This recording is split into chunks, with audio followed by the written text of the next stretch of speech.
সূরাতুন নাবা মাক্কিয়া। আউযু বিল্লাহি মিনাশ শাইতানির রাজীম। বিসমিল্লাহির রহমানির রহিম। আম্মা ইয়াতাসাআলুনা আনিন নাবাইল আযীমিল্লাযী হুম ফীহি মুখতালিফুন। كلا سيعلمون ثم كلا سيعلمون ألم نجعل الأرض مهادا والجبال أوتادا وخلقناكم أزواجا وجعلنا نومكم سباتا وجعلنا الليل لباسا وجعلنا النهار معاشا وبنينا فوقكم سبعا شدادا وجعلنا سراجا وهاجا وأنزلنا من المعصرات ماء ثجاجا لنخرج به حبا ونباتا وجنات ألفافا إن يوم الفصل كان ميقاتا يوم ينفخ في الصور فتأتون أفواجا وفتحت السماء فكانت أبوابا وسيرت الجبال فكانت سرابا إن جهنم كانت مرصادا للطاغين مآبا لابسين فيها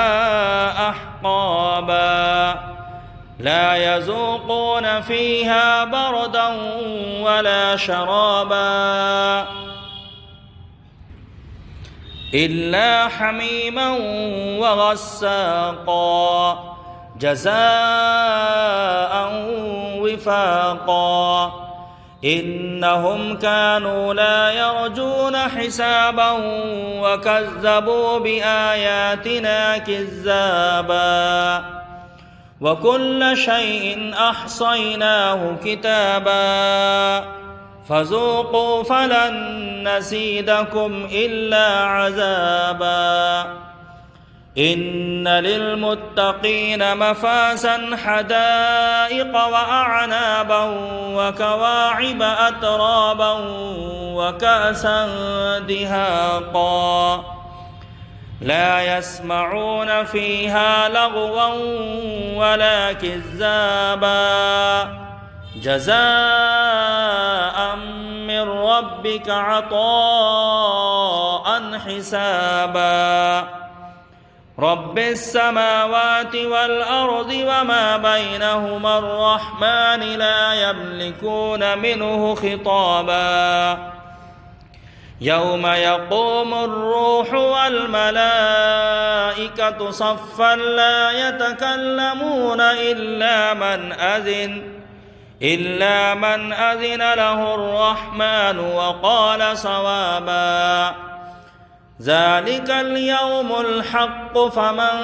شاء اتخذ إلى ربه مآبا